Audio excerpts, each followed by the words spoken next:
सिकंदरपुर गांव में राम सिंह अपने बेटे के साथ रहता था। वैसे तो राम सिंह के बेटे का नाम सुखबीर सिंह था, लेकिन गांव के लोग उसे पतरू कहकर बुलाते थे क्योंकि वो बहुत पतला था। अरे ओ पतरू, आंधी आने वाली है, घर में जाकर बैठ जा, नहीं तो हवा में उड़ जाएगा। गांव के लड़के भी पतरू को परेशान किया करते थे। बॉल तो है नहीं, चलो पतरू को ही उला उला कर खेलते हैं। गांव के लड़के पतरू को उठा उठा कर एक दूसरे के हाथों में फेंकते हैं। अरे अरे भाई, ये क्या कर रहे हो, मुझे छोड़ दो।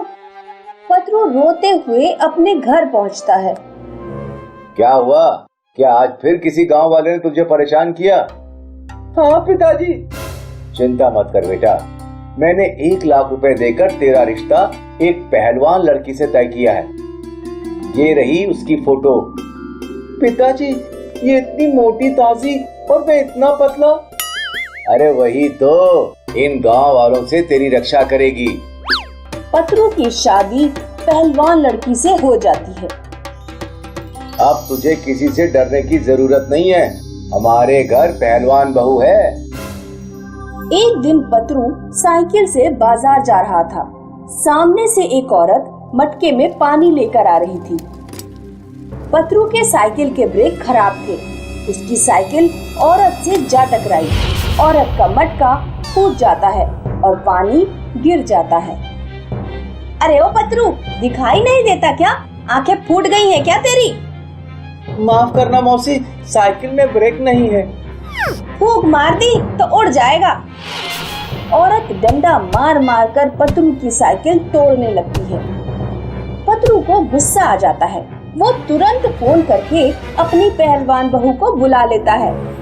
पहलवान बहू आती है और औरत को उठाकर कुएं में फेंक देती है। मौसी, अब कभी मुझसे मत भिड़ना। एक दिन पतरू गांव के ग्राउंड के पास से गुजर रहा था। तभी हरिया की नजर उस पर पड़ जाती है। चलो एक खेल खेलते हैं, कौन पतरू को सबसे ज्यादा दूर उठाकर फेंकता है। शुरुआत मैं करूंगा। हरिया पतरू को पकड़कर ग्राउंड में ले आता है।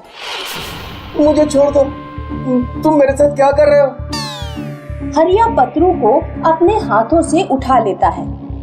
तभी पतरू अपनी जेब से मोबाइल निकालकर अपनी पहलवान बहू को फोन कर देता है।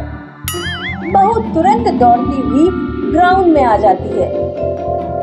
मेरे पति को नीचे उतार, मैं तुम सबको अब एक एक करके उठा उठा कर फेंकूंगी। पहलवान बहू सभी लड़कों को उठा उठा कर फेंक देती है। इस घटना के बाद से कोई पतरू को परेशान नहीं करता। सबको पतरू से डर लगने लगता है। पतरू जहाँ से भी गुजरता, लोग उसके लिए रास्ता छोड़ देते। पतरू अब पूरे गांव में सीना चौड़ा करके घूमता। उसके मन में भी अब शैतानियां सूझने लगी। हरिया की बहन बहुत सुंदर है, इसे छेड़ने में बड़ा मजा आएगा। और अगर हरिया ने कुछ कहा तो फोन करके अपनी बहू को बुला लूंगा। पतरू हरिया की बहन की पीछे से चोटी खींच देता है। पतरू, तेरी इतनी हिम्मत, मेरी बहन की चोटी खींच रहा है? मैं कुछ भी करूं, तू बीच में टांग मत अड़ा। लगता है उस दिन की पिटाई से तेरा मन नहीं भरा।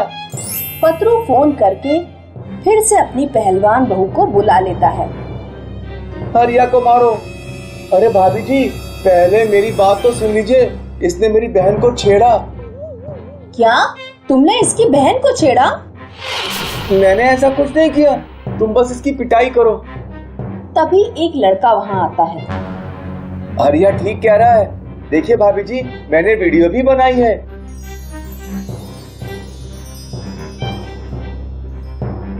अच्छा, तो तुम मेरा फायदा उठाकर गांव में मौज मस्ती कर रहे हो?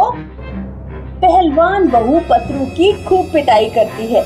गांव के लोग वहां इकट्ठे हो जाते हैं। तुम अगर कोई गलत काम करोगे तो मैं तुम्हारा साथ नहीं दूंगी और तुम्हारी ही धुनाई करूंगी। मुझे माफ कर दो। गांव के लोग पहलवान बहू की समझदारी देखकर उससे बहुत प्रभावित होते हैं। पतरू की बहू की इज्जत गांव में अब और भी बढ़ जाती है। लोग पहलवान बहू से सरपंच का चुनाव लड़ने की विनती करते हैं। गांव में गुंडों की कमी नहीं है। अगर तुम सरपंच बनोगी तो हम सबको सुरक्षित महसूस होगा। पहलवान बहू सरपंच का चुनाव लड़ती है और जीत जाती है।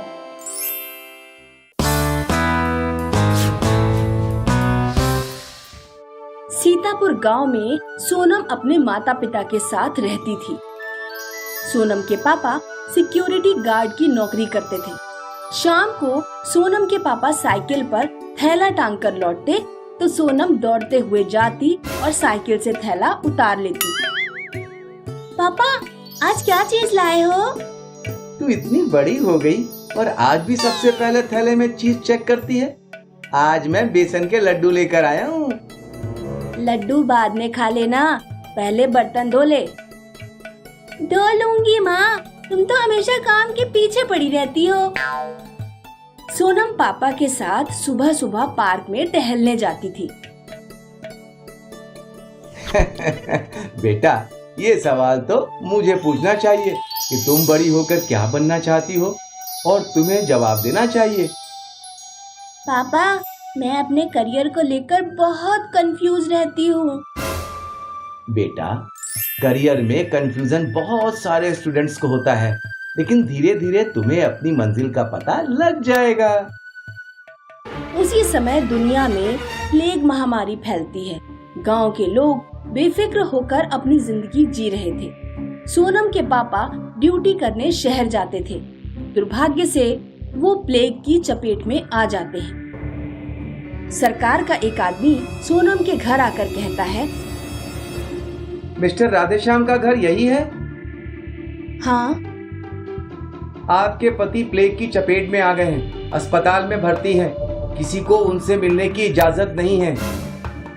पूरे गांव में लॉकडाउन कर दिया जाता है और किसी को घर से बाहर जाने की इजाजत नहीं होती।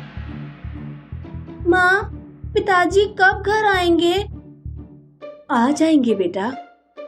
एक दिन एक सरकारी आदमी सोनम की पिता की साइकिल देने घर आता है।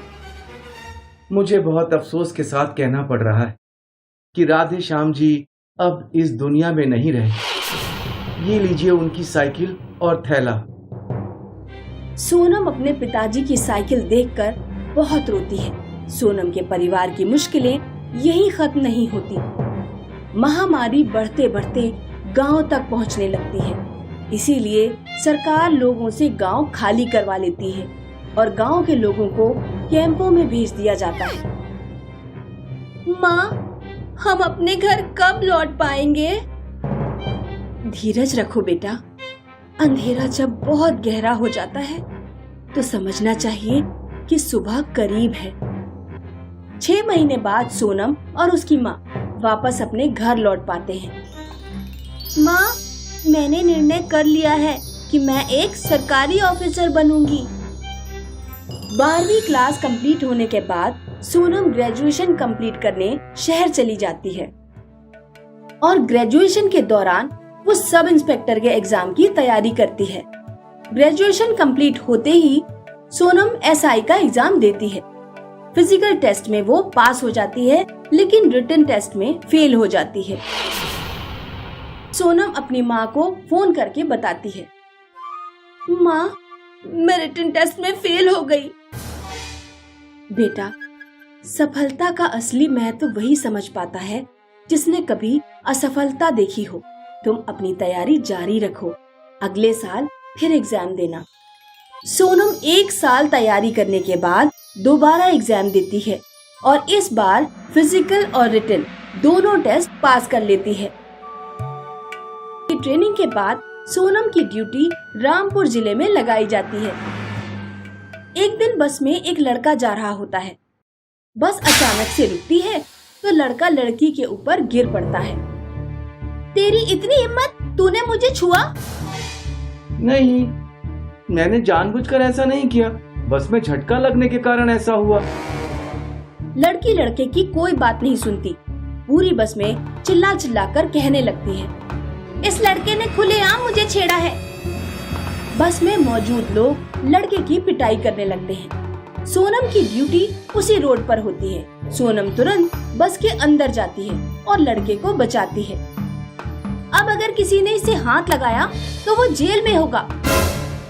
लेकिन उसने मुझे छेड़ा है। मैंने कुछ नहीं किया, बस में झटका लगने की वजह से ये सब हुआ। चाहे लड़के की गलती हो या ना हो, लेकिन इस तरह भीड़ को किसी को भी पीटने का अधिकार नहीं है। हम तो इसे यहीं पीटेंगे। जिसकी हिम्मत है वो आगे आए। सीसीटीवी कैमरे की रिपोर्ट निकाली जाती है। वो लड़का निर्दोष पाया जाता है। अखबारों में सोनम की बहुत तारीफ निकलती है और सोनम लेडी दबंग ऑफिसर के रूप में फेमस हो जाती है। कुछ दिनों बाद दुनिया में कोविड-20 का एक वायरस फैल जाता है। वायरस सांस के द्वारा एक दूसरे में फैल रहा था। पूरे देश में लॉकडाउन कर दिया जाता है और किसी को भी घर से बाहर निकलने की इजाजत नहीं होती। मैडम प्लीज मेरी हेल्प करिए। मेरी बहन प्रेग्नेंट है, उसकी डिलीवरी होने वाली है, घर पर कोई नहीं है। सोनम तुरंत उस लड़की के साथ जाती है और उसकी दीदी को हॉस्पिटल तक पहुंचाती है। हॉस्पिटल से लौटते समय सोनम देखती है कि कुछ लोग एक औरत के पीछे डंडा लेकर पड़े हुए हैं। अरे ये क्या कर रहे हो तुम लोग? मुझ में वायरस नहीं है। सोनम उस औरत को अस्पताल लेकर जाती है। औरत की जांच करवाती है। औरत में वायरस नहीं है। सोनम उस औरत को मोहल्ले में छोड़ने जाती है। इसमें वायरस नहीं है और अगर किसी में वायरस के लक्षण हैं, तो भी उसके साथ मारपीट करने का अधिकार किसी को नहीं है। लॉकडाउन खत्म होने के बाद सोनम को सरकार की तरफ से बेस्ट पुलिस ऑफिसर का अवार्ड मिलता है। मुझे तुम पर गर्व है बेटा। आज मैं महामारी के दौरान अच्छी तरह ड्यूटी निभा पाई क्योंकि मैंने खुद महामारी की पीड़ा झेली है। आज पिताजी होते तो बहुत खुश होते।